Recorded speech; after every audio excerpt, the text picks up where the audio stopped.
Now, the next panel is going to have two university representatives. They'll speak separately and then they'll be answering questions together at the end of the second panelist. I'd like to start by inviting Dr. Dubin-Spiegel to join us. Dr. Dubin-Spiegel is from the University of Colorado Board of Regents, and she is the representative regent for the 6th Congressional District. She's a Democrat, and her current term is from 2021 to 2027. Ilana is an award-winning educator who has devoted her life's work to serving students, educators, families, and the community for more than 30 years. She is a graduate of Wellesley College with a Bachelor of Arts in Economics and English and holds a Master of Arts in Education from Columbia University. Her education experience includes public, private, urban, rural, and suburban settings, as well as the residential facility. She has written Ask the Expert columns for Chalkbeat, articles on privatization and market-based education reform for Heinemann Education Publishing, and numerous editorials on education policy for the Denver Post, the Aurora Sentinel, and the Colorado Springs Gazette. She has served on statewide education committees and has received numerous awards and honors for her service to students, educators, and her community. She currently works as a consultant for multiple local and national education organizations and causes. As a regent, Dr. Dubin-Spiegel has served on the University Affairs Committee, chaired the Audit Committee, and currently serves as the chair of the Governance Committee. She is also the regent representative on the CU Foundation Board of Directors and collaborates with the CU Foundation trustees and is a regular participant in outreach and engagement work.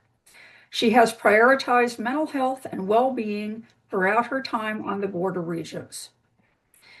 She and her husband of 30 years, Dr. Jeff Spiegel, are the proud parents of 4 children, ages 19 to 27, and that includes a CU Forever Buff. Go Buffs. It gives me great pleasure now to welcome and introduce Dr. Dubin-Spiegel. Great. Thank you so much, Mary, for that introduction. And thank you. It's truly an honor to be a part of this event today and part of a panel with so many amazing education advocates from across the state and seeing so many mentors of mine in the audience here who I've learned so much from over the years. So a huge thank you to all of you who've done all of the work to put this together today. And as the slides are loaded, I also would be remiss if I didn't give a big shout out to the people who really helped me put together this presentation, and that's our budget and finance team at the University of Colorado. What people may or may not know is if we, listening to Senator Marchman and talking about the funding challenges, the University of Colorado does some incredible work for the state in terms of budget forecasting and doing a 10-year forecast for the state. So I don't know, I know, Mary, somebody's going to be pulling up the slides there. I don't know if it's you or Darcy there. But while we're waiting for those to come up, I just, want to frame this whole conversation. I know we were asked to talk about some of the challenges, and we've heard a lot about the challenges in the funding, and I just want to put that in the context of kind of what that means, and really talk about how the University of Colorado in particular really, has the impact we have, the value we have, and the commitment we have to the state of Colorado. And we really like saying, it's not just the University of Colorado, but we're Colorado's university. If we can go ahead to the next slide, that would be great. One of the things that I think is really important for people to understand is the University of Colorado isn't just a collection of campuses.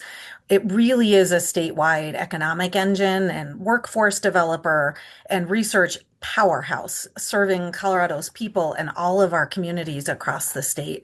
One of the things I didn't bring to share today, but is a map of, all 64 counties in Colorado where we have impact. And, I do want to really talk today so people can understand the impact that we have, the return on the investment. And I know Dr. Petoni was talking some about that, some of our industry partnerships, and then really get into kind of, some of the conversations about the changing federal political landscape. So we can go ahead to slide 3, please. One of the things I just wanted to give people a sense of is often people, when they think of the University of Colorado, they tend to think of Boulder and the Buffs. And they don't tend to realize the scale and the impact of the CU system.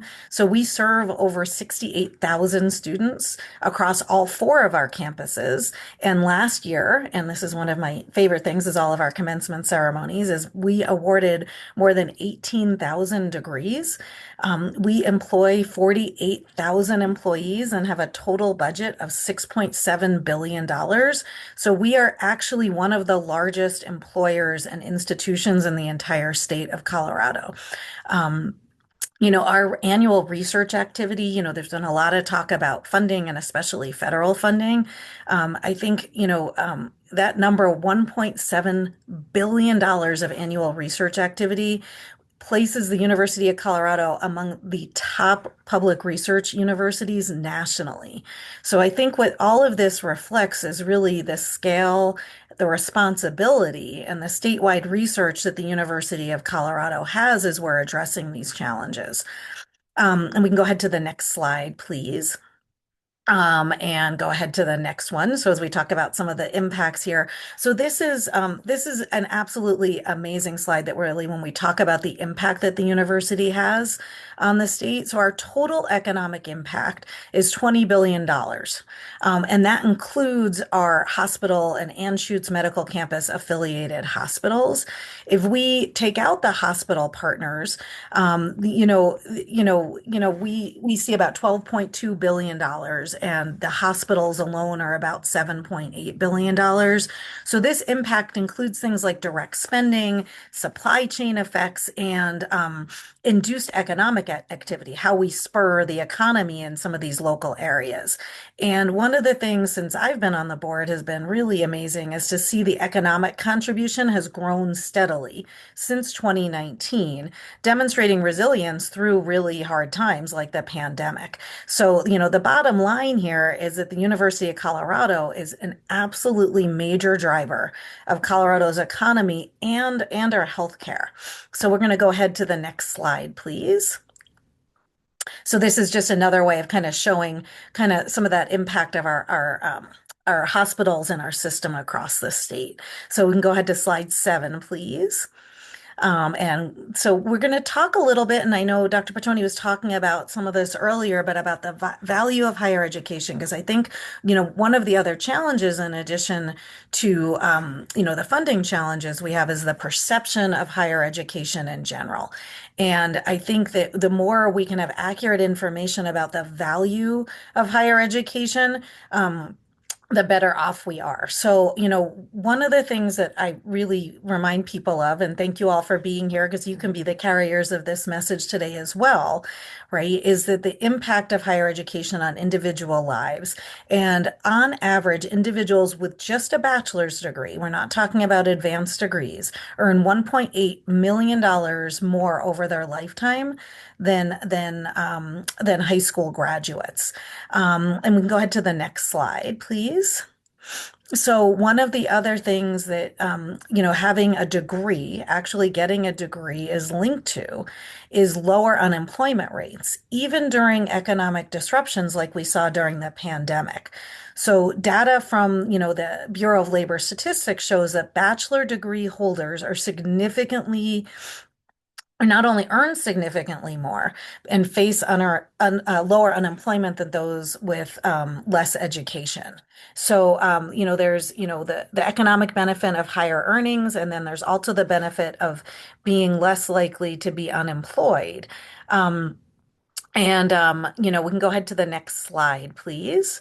So this is another way of kind of looking at the different ways that educational attainment affects, employment rates. But fundamentally, having a degree in general, and especially a degree from the University of Colorado, translates into economic mobility, stability for people, and long-term workforce strength for Colorado.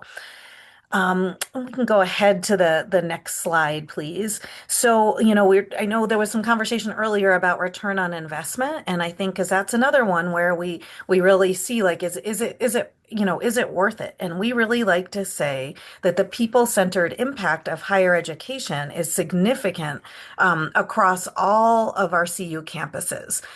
In particular, the University of Colorado alumni, as you see by this chart here, they're overrepresented in high skill, high wage occupations, including engineering, healthcare, management, and STEM fields. But the average wage, the Colorado wage is about $72,000, and CU alumni are strongly concentrated above that average. So when it really talks about how this is really worth it. If we can go ahead to the next slide, please. This is actually one of my favorite slides because it really shows earnings by different majors, because some people like to think that certain degrees aren't worth it, especially in the liberal arts. And what this shows is our history, our interdisciplinary studies, social sciences, philosophy, and religious studies, right? You have extremely strong wages in these fields. In addition to some of the more traditional ones that you would expect around computer science, engineering, and health professionals and business and quantitative fields. But I think what this slide really shows is our liberal arts degrees also are very important and show strong earnings outcomes. So, the punchline here is that really, the University of Colorado and a bachelor's degree really delivers a strong return for students, families, employers, and the state. And we can go ahead on to the next slide. One of the things we have really been working on is how we increase access. So we, obviously really believe in the value to all people of higher education. And obviously, specifically, I'm here to talk about the University of Colorado and a CU degree. So at CU, we've been really absolutely laser focused on making sure the university stays accessible and affordable for every Coloradan who wants to come. So specifically, we've been really focused on how we can keep tuition low, ensuring all of our students can finish their degree in a timely manner, and continuing and widening opportunities for students, supports for people who want to come. So some of these strategies include things like the CU Promise. So for those of you that are not as familiar with the CU Promise, that's where we pay 100% of tuition and fees for any student who is Pell eligible, so that in the K-12 world, we talk about that being free and reduced price lunch eligible. It's usually below the poverty line, even though Pell Grants pay themselves only for about 50% of the cost of tuition. We cover the remaining part. We also provide tuition guarantees on our Boulder campus, which means whatever you pay when you start as a freshman, you are guaranteed that tuition for all 4 years, even if there are increases along the way. Some of the other things we've really been working hard on is reducing time to a degree. And I know Senator Marchman was talking about the concurrent enrollment bill she's going to run. That's going to be a great way for us to reduce time to a degree by allowing students to get a high school diploma and an associate's degree, and then complete a bachelor's degree in 2 years. And if they want or need a master's degree in just another year or two. Some of the partnerships we have across the state are incredible. We have partnerships with institutions like Fort Lewis College out on the Western Slope, where Fort Lewis students can stay in Durango and they earn a nursing degree from the Anschutz Medical Campus. Colorado Mesa University and Western. Students there can earn University of Colorado engineering degrees from CU Boulder in addition to their degrees from Mesa and Western. So our reach is in every corner of the state, really making sure that these high impact degrees are available to students across the state. The other thing we've really done, and I would ask if we could kind of, one of the things that last box is, we often get asked about, well, it must be so much harder to get in. And, one of the things I would ask that you share with your friends and neighbors is the best way to get into the University of Colorado is to actually apply. 86% of Colorado residents who apply to one of our campuses get into our schools. So I'd ask to go ahead to the next slide, please. Great. And really what this slide really shows is that access isn't just about enrollment, and it's about completion and affordability, and how much we have invested over the past several years in institutional aid, which now exceeds $270 million annually. Despite this, state funding per resident student remains historically low, reinforcing our commitment and the importance of institutional aid.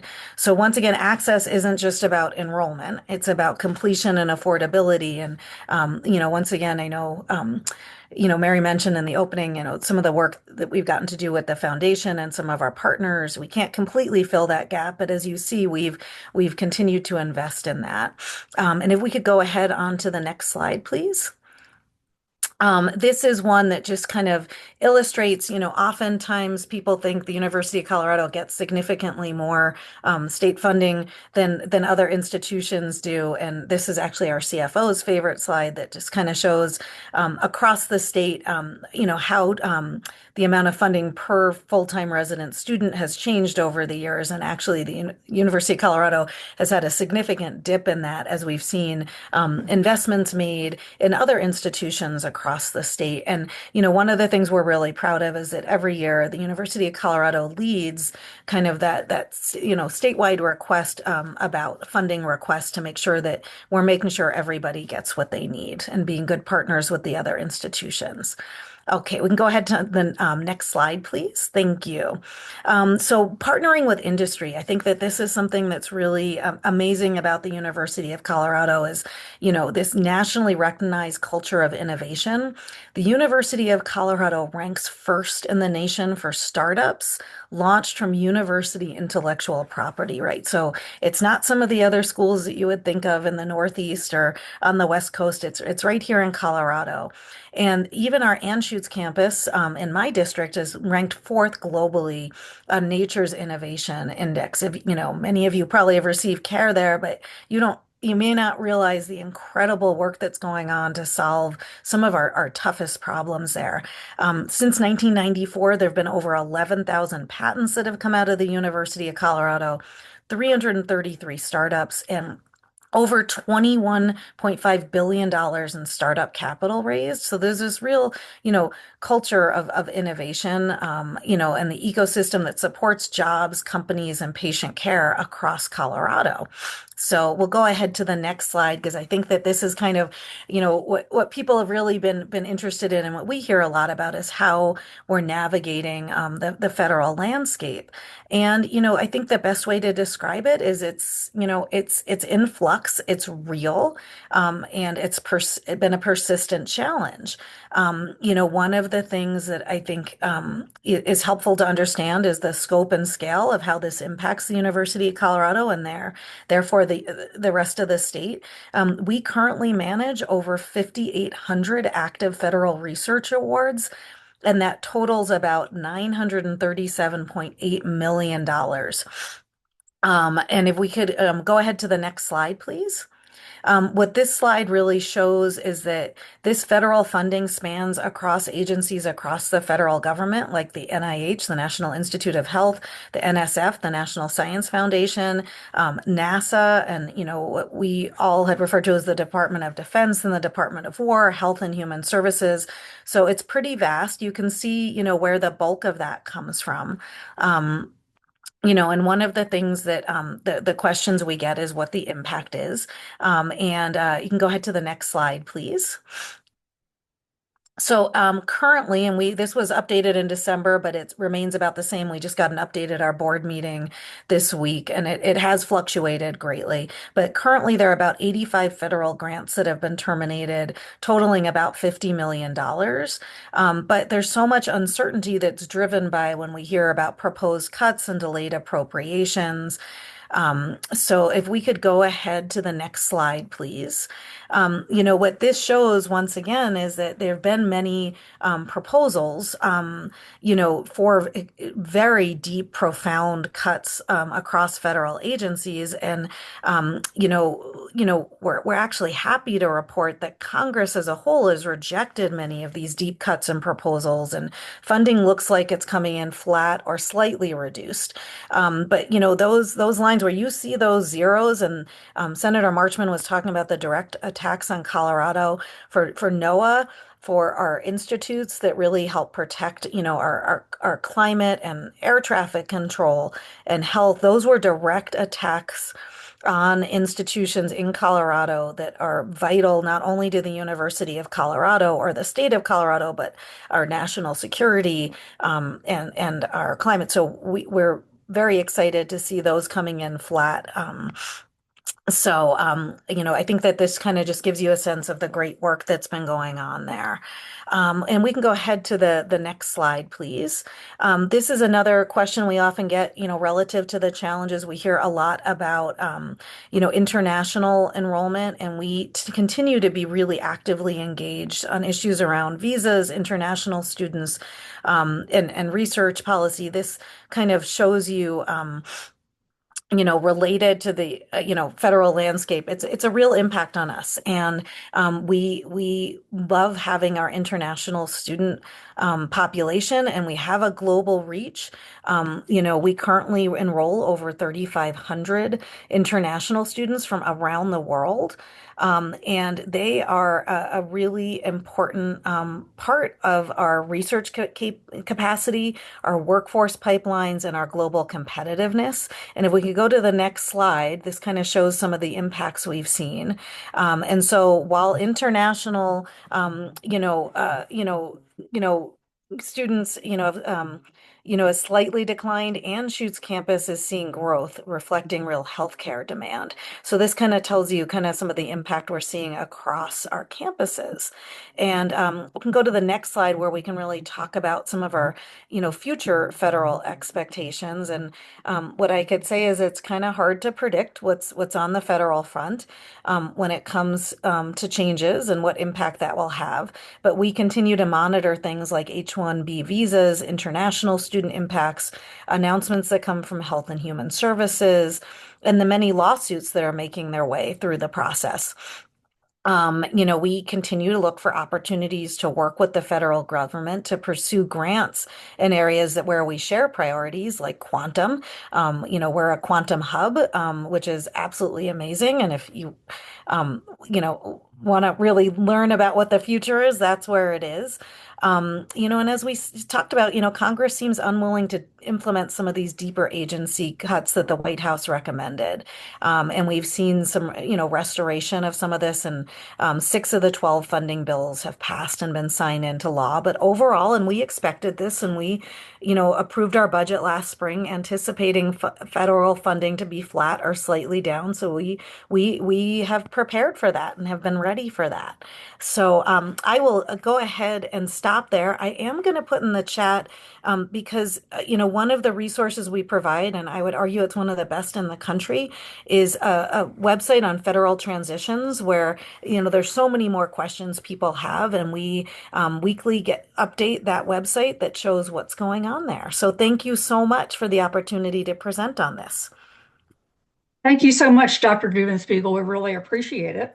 And we're going to turn now to our second panelist. And as a reminder, there'll be Q&A for both panelists after Kaycee Gerhart finishes her presentation this morning.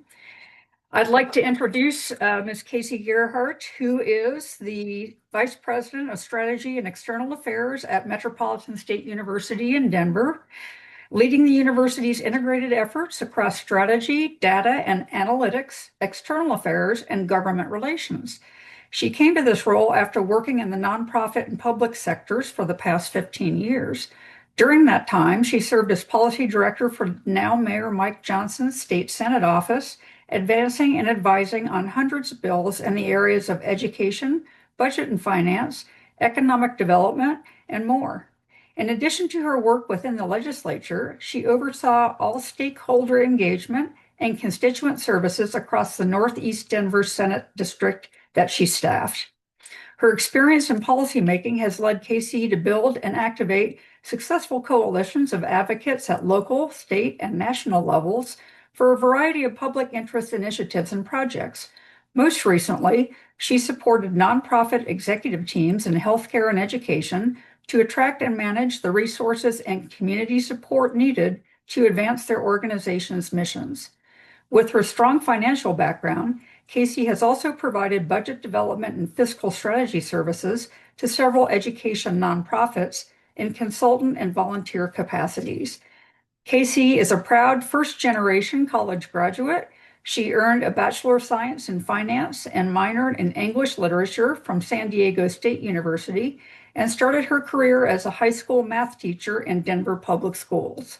She enjoys staying connected to K-12 education through her role as a mentor with the Challenge Foundation. Welcome, Kaycee. Good to see you this morning. Great to be here, and thank you for that kind introduction, Mary, and to everyone for spending your Saturday morning with us. I'm about to pull up some slides, and while I do that, I just want to say thank you for welcoming me. It's really humbling to be with you all. There's so many fabulous leaders that are on this call, and I always cherish any opportunity to talk about my favorite topic, which is MSU Denver. So just a brief history on our university. We were founded in 1965, and so we are now celebrating, we just finished celebrating our 60th anniversary here in Colorado. And when we were founded 60 years ago, we were founded specifically for the purpose to prepare the talent pipeline in order to meet Colorado's workforce needs. And beyond developing that talent pipeline, which so many of our universities in Colorado do a great job of, we also have a unique access mission to ensure that higher education is available to any Coloradan that is seeking the benefits of it. We are now proudly the third largest university in Colorado, right behind our friends in Boulder, as well as CSU in Fort Collins. And we have 18,000 students, primarily across undergraduate bachelor's granting programs, 17,000 or so there, and then just over 1,000 students that are enrolled in a select number of master's programs that are directly tied to certain jobs that require them, like social workers and educators. And so you're going to hear a lot of similar themes that you heard from Dr. Piccioni, from Senator Marchman, and from Dr. Spiegel, but I'll give you a little bit of MSU Denver's twist. And so what we're going to talk about today, are four things. First, what makes MSU Denver great? And I already gave you a little preview of that. Then we're going to pivot into the challenges that MSU Denver faces, including the shifting perception of higher education, which Dr. Spiegel did a great job of outlining.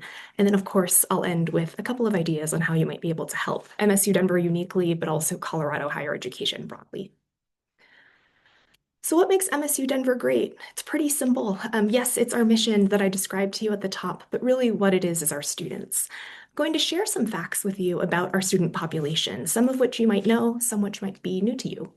57% of MSU Denver students are the first generation in their families to graduate from high school, just like me. It makes such a difference in terms of the economic and social opportunities available to students. And we're really proud to be able to host a majority of our students who are breaking those barriers for their family history and narrative. In addition, 57% of our students are also people of color. And Dr. Piccioni talked about some of the equity gaps that Colorado has faced historically around people of color earning credentials here in Colorado, and we're proud to be part of the effort to close that gap. In addition, 96% of our 18,000 students are Colorado residents. And again, that's by design. We are founded with the purpose of serving Colorado, and we're really happy to be able to live into that mission. I think just as impressively, we have 115,000 MSU Denver alums, perhaps some of you here on this call today, and 77% of our alumni are still in Colorado, contributing to the workforce, contributing to the economy, contributing to the social fabric of our state. And then 87% of MSU Denver students work while taking classes. It's not uncommon for students to have some job while going to school, but to have 87% of students working while going to school is quite above average. In addition to having many working students, we also have a lot of what is often referred to as non-traditional students, though what we know is that our students tend to be more typical or traditional than not. What that means is that our average student is 24 years old. We do have several students that follow that more known path where you're finishing high school and immediately transitioning into a 4-year degree. But we also capture several adult learners or folks that have been in the workforce for some time and then decide to come into higher ed. So we're really proud to be able to be a university that hosts a wide diversity of students in terms of background, not only in identity, but also in experience. We really believe that it makes the classroom experience at MSU Denver so much richer. And we hear from employers that ultimately hire our graduates that they love that our students have some work experience alongside their degree because it makes them stronger employees. We also have an affordability mission. It's a core part of remaining accessible. It's not just about our admissions policies, which I'll touch on at the end, but it's also about making sure that we're financially accessible to Coloradans and beyond. We're really proud to be #1 in the state based on the CollegeNet rankings for social mobility. And rankings are great, but I think even more impressive is the data behind it. Currently, 91% of MSU Denver grads are employed in grad school or enrolled in the military within 6 months of graduation. I think a lot of times we hear about how higher ed might no longer be worth it because so many folks are not employed upon graduation. And what we know to be is that that narrative is not based in the truth. 91% of our graduates are employed in some opportunity within 6 months of completion. In addition, we also know that almost 60% of our students receive scholarships while they're here at MSU Denver. And that's extraordinary because that's buying down the cost for students to be able to attend higher ed. Lastly, and Dr. Baccioni touched on this as well, we hear a lot of narratives around the burden of student debt, and proudly 45% of MSU Denver students graduate debt-free. And for those that do carry debt upon graduation, we know it's significantly lower than national averages. MSU Denver's average debt is right around the state's average of about $25,000, which is significantly lower than what we often see in the national media and what national averages are. And as Dr. Spiegel mentioned too, it's about 73% more earnings that a bachelor's degree holder has upon graduation compared to a high school graduate.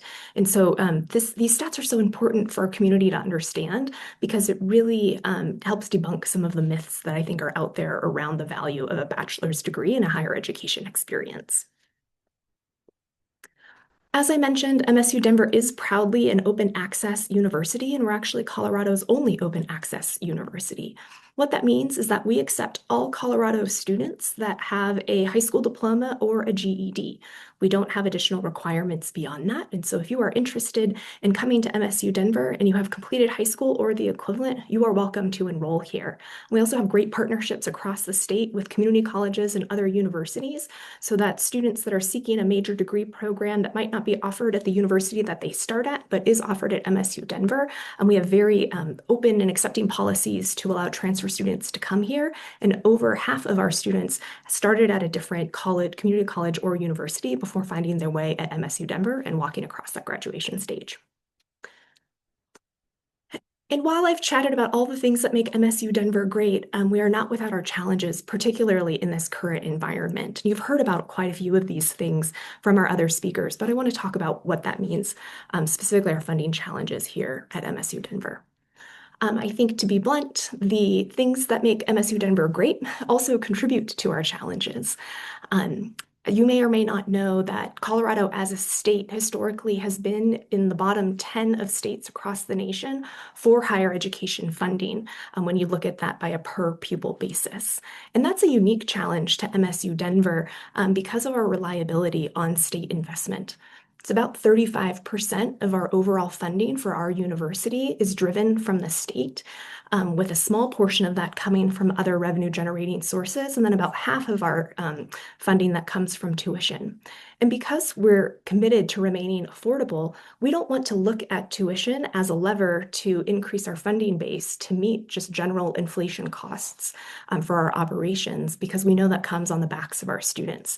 And so every year we work often in partnership with our other universities across the state to make a request that is hopefully compelling to be able able to invest those dollars in what the university, not only MSU Denver, but really the state needs to have a healthy and robust ecosystem. MSU Denver is further unique because we don't have as many levers as other universities do across the state, and that's really by design. We're really proud to have the robust research work of the Colorado University system in our backyard. And what that means is that that's not part of MSU Denver's unique mission, but there's revenue sources that are not available to us as a result of that. We also don't have other sort of traditional university revenue generating lines, such as auxiliaries, athletics teams, and those sorts of things, because we're really focused on educating our students to specifically meet those workforce needs. Most of our students go immediately into jobs upon graduation. And so again, that drives a unique reliance on the state's investment. Lastly, we also have quite a few of investments that go to supporting our student success outside of the classroom.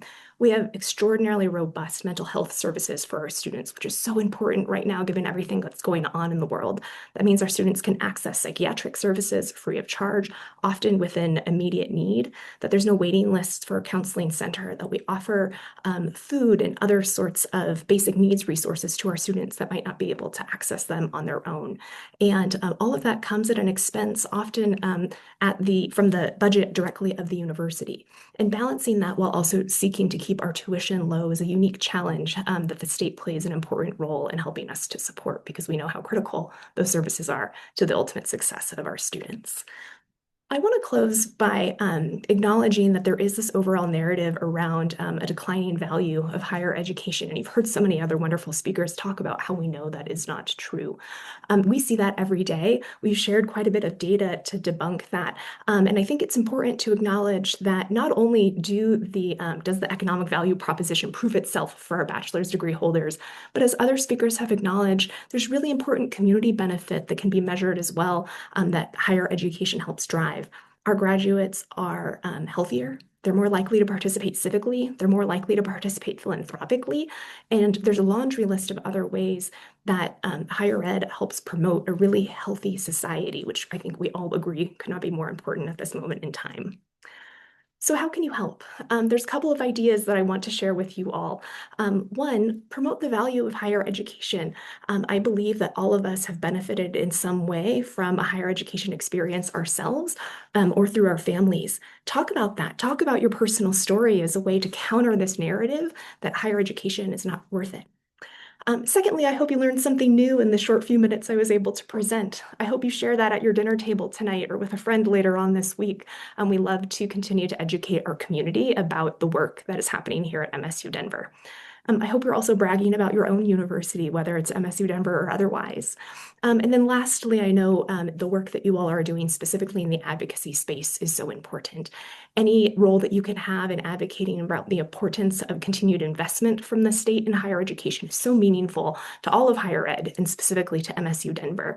And I'll also make a plug for the Open Educational Resources Bill that Dr. Piccioni mentioned at the start of this call, because it has such a unique impact on MSU Denver. We're fortunate to get about $50,000 to $100,000 annually from the state to support open educational resources.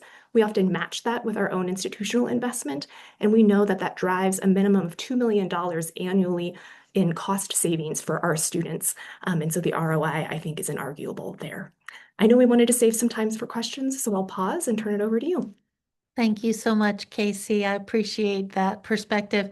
And I'm on one of the advisory boards for MSU, and I've got to say that I really enjoy the attitude that your school brings to education. Thank you. I'd like to invite Ilana to join us on the screen again. Hello, thank you for coming back. And we do have some questions for you. I'd like to start with one that really hasn't been come up yet in the questions for other speakers. And it's about the workforce and how we align our education to workforce needs. But the question is from Natalie Markin, and it goes to one of the current changes in workforce that is going on. How is AI affecting the ability of recent college grads to get jobs? And is either one of your schools doing anything to address this problem? For example, changing curriculums to include AI, or possibly preparing students for different kinds of entry-level jobs? We'll start with you, Kaycee. Sure, I'm happy to speak to that. Absolutely. I think AI is changing things on a variety of fronts for higher education. We're consistently having direct conversations with employers about the skills and how that they're seeking for their first-time employees and how that might be evolving given changes in technology. And the great news is that what we're hearing in terms of feedback is that they want students to be familiar with how to use those tools, and they still desperately need the people power to be able to do the things that AI currently cannot fill the gaps for. That team building, the what I think historically we've called soft skills, but what we now seek to call durable skills, which is how do you work through people and with people to solve tough problems? You might not be doing the number crunching anymore, but you still need those brains to be able to do some of the sense making of how those outputs might actually change business practices or result in new and different advice. And so, what that means is that we have our professors that are incorporating responsible use of AI alongside their curriculum. They know that students have access to these tools. They want them to be conversant in them, but we also want to continue to entrench our students in the critical thinking that really separates human from machine. The last thing I'll name is that we're also looking at how that changes our own enterprise to hopefully be able to replicate those same things of separating the more mechanical work from the critical thinking work in the way that higher ed operates itself. Wonderful. How about you, Ilana? Great. Thanks. Thank you so much. What a great question. And I can speak about it obviously the board level, right? Where we're a policy board, and this thing our board has taken really really deep interest in. And as recently as just a couple of weeks ago, we hosted a panel of our peers around the country to really dig into what is going on other campuses throughout other systems and comparable systems and how they're approaching it. And we recently introduced a policy to kind of really think about how at the highest level, how are we going to think about the use of artificial intelligence at our system? And, to pull on the thread, I think something that was very important to me was that word human in it. And that, we cannot lose sight of the human, because ultimately the question was about people getting jobs, and that's about people. Our board is engaged in terms of policy, in terms of making sure we're educated, that we're learning from peer institutions and making it your work for the University of Colorado. Along those lines, President Solomon, who oversees all 4 campuses, has done a phenomenal job convening people from across the campuses to really inform the use of it, both when it comes to the classroom use of it and the educational use of it, but also, our mission is about education, research, and healthcare. So we have to think about it across our entire enterprise. And, specifically, the question was really about how are we helping them prepare for entry-level jobs, right? And so Right. I think how this tool is used in the education setting is very important. And one of the things we've heard from some of our faculty recently is just that, about how those critical thinking skills that Kaycee was talking about, and how some faculty are returning to things like blue books and oral exams in terms of demonstrating knowledge. One of the things that I'm really looking for is that slide I put out there that showed computer science was top earning degree. I'm kind of wondering where that is in 10 years from now, right? Is that still true, or is the skills that they're learning there going to be applicable because we've taught them how to ask questions, how to infer, how to determine what's important so that they can apply that to any job they get? Thank you so much. I'm a proud member of the faculty in the engineering department at CU. So I think you represented your answer in exactly the way that we're thinking about it on the front lines. It's absolutely important to incorporate AI into how we're preparing people for the workplace. Let me ask again for both of you. Gail Wilson had a question in the chat. With current federal cuts and potential future cuts, where will the university make cuts? Where will your school make cuts? And are you required to have a balanced budget? And do you have a university endowment? We'll start with Kaycee. Yes, happy to answer that. So, as I mentioned, MSU Denver does not have nearly as robust of a research portfolio as other larger universities. And as a result, we don't have as much federal funding that comes directly to MSU. We're much more reliant on state funding, as I mentioned, and have been fortunate to see the state make a lot of investment over the last 5 years, particularly. That landscape is changing because of the state budget challenges that we know are in our backyard. And so we are looking at ways to identify cost savings. Some of that is through the adoption of technology so that we don't have to continue to grow our staff in accordance with new compliance requirements and workload increases. Some of that is around responsible stewardship of our existing funds. And so we have, more precise examination of new positions anytime they're being proposed. We're fortunate to not be in a hiring freeze at this moment in time, but we want to make sure that we're making good use of the dollars we have today. As we look into this next year around budget cuts, we're in this stage right now where we're more examining whether or not we can afford new programs versus having to cut immediately against our base. We're lucky that our enrollment continues to grow, and so that provides a revenue source to the university as well. But the amount of fiscal discipline that is being exercised is different than what was necessarily true 5 years ago because that funding landscape is different. Related to the endowment, MSU Denver has a much smaller endowment compared to similar sized peers across the country because our fundraising enterprise is relatively new. We've always had great on the ground alumni contributions, but we're just now getting more sophisticated in our broader fundraising efforts. Our endowment right now is around $30 million, which is much smaller than a lot of the endowments that you see in the news nationally, particularly from our private university friends. Thank you. Ilana?